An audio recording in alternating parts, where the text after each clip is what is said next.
La fotografía al día de hoy en materia de preferencias políticas son un fuerte llamado a la oposición. PRI y PAN están en el rango de los 10 puntos de aceptación ciudadana. Las elecciones cada vez están más cerca, las intermedias, y son malas noticias para una oposición dividida y sin trabajo político. Los partidos de oposición siguen en actitud empequeñecida. No han logrado transformar sus liderazgos, no tienen nueva oferta política, no tienen con qué dar la batalla y representar la pluralidad de nuestro país. Morena sigue siendo el partido mayoritario en México y no solamente eso, tiene un potencial enorme de crecimiento a pesar del transcurso del tiempo. Más allá de los números, todos los partidos nacionales tienen una profunda crisis. La elección del 2021 se definirá en muchos sentidos en el ámbito local. Esto es En la Mira. Comenzamos.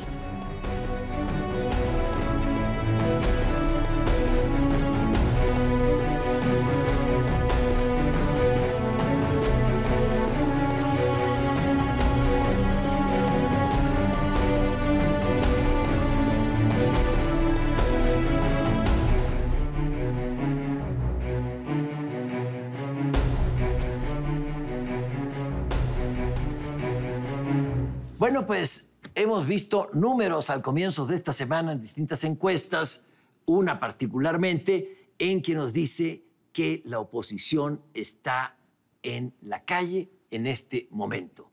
Morena tiene una intención de voto, si hoy fueran las elecciones, de 36%, el PAN 12% y el PRI 9%. Y lo que crece es el electorado indeciso, que antes sí tenía una opción electoral, seguía con el efecto de las elecciones de julio y ahora ha crecido mucho el indeciso. Pero Morena tiene 36%. ¿Qué quiere decir esto? Que si hoy fueran las elecciones, el partido gobernante tendría mayoría absoluta en la Cámara de Diputados, porque ese 42 de indecisos se reparte de manera más o menos equitativa hasta el momento. Yo creo que eso de si hoy fueran las elecciones no funciona. No. Faltan 5 años, ¿no? Para las elecciones 5 federales. años. Sí, para las elecciones federales faltan 5 años.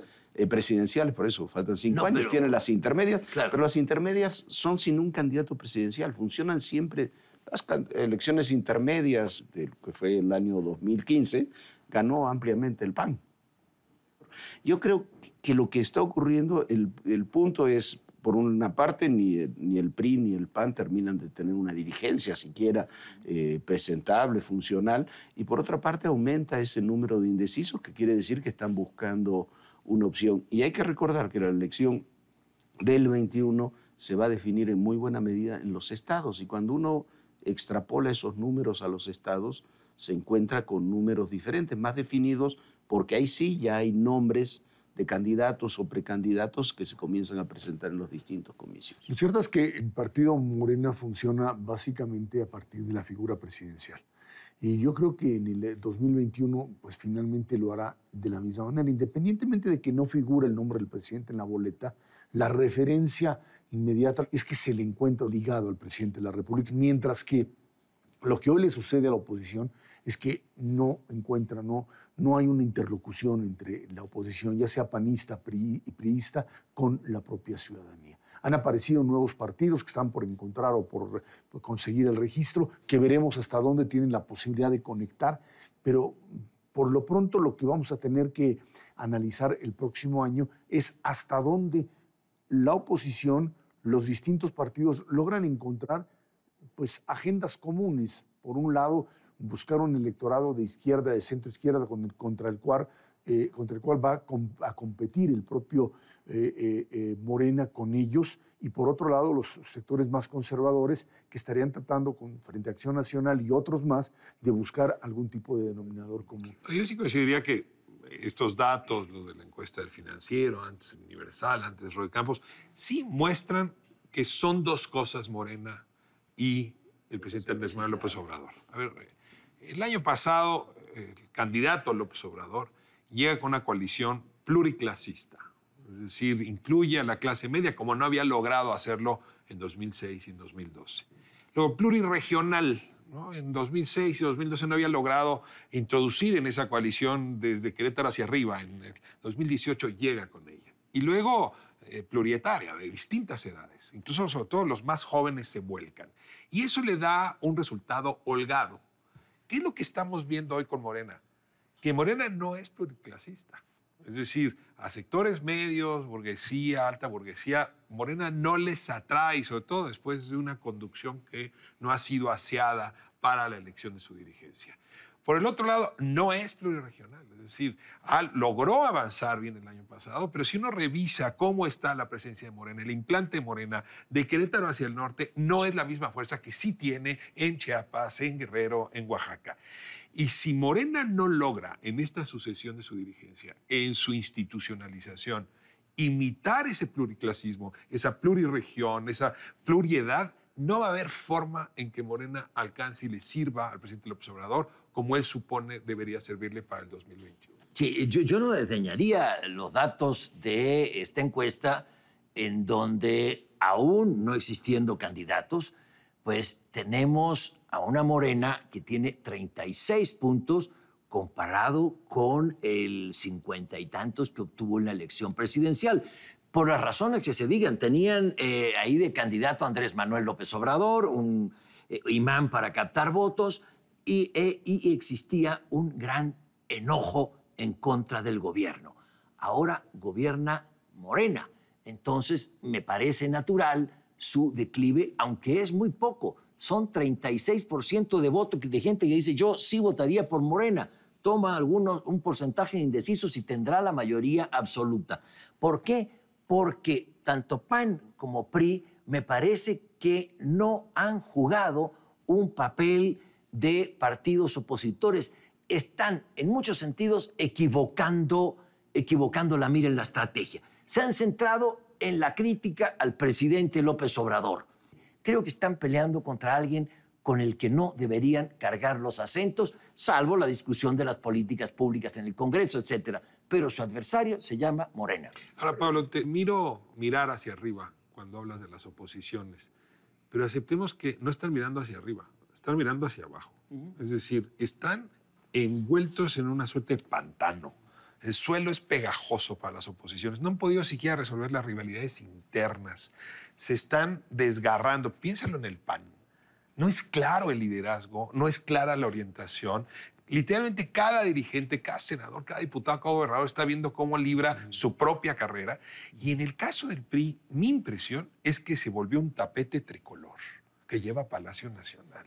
Lo que el presidente diga a la hora que diga, con tal también de defender, yo diría, impunidades frente a sus integrantes. Es que el problema es que no tiene su Yo te posición. añadiría algo que creo que es importante en este contexto para hablar de lo que puede suceder. Yo insisto que la figura López Obrador no se va a poder desconectar de Morena, pero el 2020 va a ser fundamental para ver qué es lo que sucede. Si en términos económicos, si en términos del propio movimiento del país, esto tiene por lo menos una lógica y no desbarranca en situaciones difíciles de controlar, bueno, pues ahí Morena podrá mantenerse y competir en condiciones de ventaja. Pero un 2020, con los niveles de crecimiento que se están planteando y con la problemática que se puede generar en distintas entidades, ahí podemos ver también otra situación distinta que podría ser la fragmentación del poder político en México en muchísimos grupos que de una u otra forma conviertan al Congreso para el 2021 en una entidad, o por lo menos a la Cámara de Diputados, en una entidad muy, muy difícil de gobernar. Sí, pero más allá de eso, yo sigo pensando, los logros de los partidos, incluyendo Morena, a la gente le dicen poco. Le dice López Obrador, le dicen sus dirigentes. PAN y PRI no existen porque no tienen dirigencia, pero la mayor debilidad de Morena es que tiene pocos nombres locales y lo estamos viendo incluso con los superdelegados. Los superdelegados no le están funcionando a Morena como le deberían funcionar. Hay denuncias incluso desde el propio gobierno oficial porque no han sabido jugar el rol para el que estaban puestos, que es ganar las elecciones del 21 en sus estados. Pero ante los enormes negativos que tienen PAN y PRI, yo creo que puede suceder un fenómeno en materia federal con los diputados federales, que es otra elección, que gane el partido gobernante lo que no había sucedido desde el año 2000. Desde el año 2000, perdón, antes de Zedillo. Zedillo pierde la elección intermedia y la pierde luego Fox la intermedia, la pierde Calderón la intermedia, la pierde Peña Nieto la intermedia, y yo creo que ahora la puede ganar Morena la intermedia, de acuerdo al panorama que tenemos. Ahora, hay un problema, yo diría, de falsedad en el sistema de partidos, y es que sí generamos leyes que son muy proteccionistas para los partidos que ya tienen registro y que son muy duras para las formaciones nuevas. Creo que esta es una época donde México merecería partidos nuevos.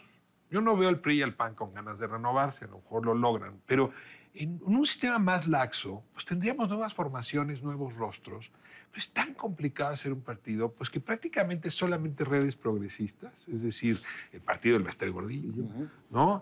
Yo no creo que el partido de Felipe, no creo que el partido de Felipe Calderón y Margarita Zavala lo vaya a lograr. Todo indica que incluso a lo mejor regresan al PAN porque no lo lograron y ya no veo ninguna otra fuerza. Entonces sí es lamentable un país que está necesitando refrescar su pluralidad, tener alternativas y leyes proteccionistas, como al peor estilo comercial mexicano de los años 50, que están impidiendo que esas nuevas expresiones se manifiesten. Por lo tanto, PAN y PRI se pueden sentar un poco en la gloria porque no necesitan renovarse, es decir, el registro no lo van a perder. Y a esto habría que añadirle que existe la posibilidad de que Morena legisle, y tiene la fuerza para hacerlo, para una reducción de presupuestos brutales para los partidos políticos, porque eso es lo que finalmente le daría también, estando en el poder y teniendo una ventaja adicional y una enorme legitimidad, porque la ciudadanía está a favor de que le bajen los presupuestos a los propios partidos políticos, y por supuesto, pues Morena lo haría, tendría la ventaja de estar en el poder y con esto adquiriría una ventaja mayor. También hay una negociación en curso, no sé qué resultados tendrá, donde hay miembros del PRI, del PAN, del PRD, de Movimiento Ciudadano, que están trabajando en la lógica que no es desacertada, decir, a ver, ¿en qué distrito estamos fuertes? Y apoyar sin conformar una alianza, porque sería complejo además con partidos nuevos y demás, si es que se dan.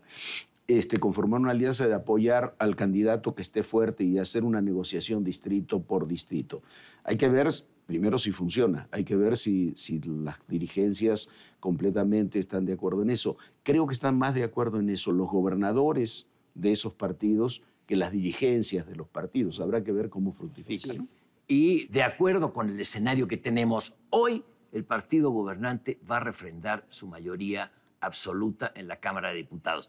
Esto obviamente se va a mover, va a cambiar, pero no veo a estos dos partidos, a los dos partidos emblemáticos de la oposición, haciendo un esfuerzo serio, cambio de dirigencias, una renovación. No lo hay hasta ahora. Veremos mucha agua correr bajo el puente en poco tiempo. No sé si sea necesario para lograr ese equilibrio en los poderes. Fue todo y nos despedimos.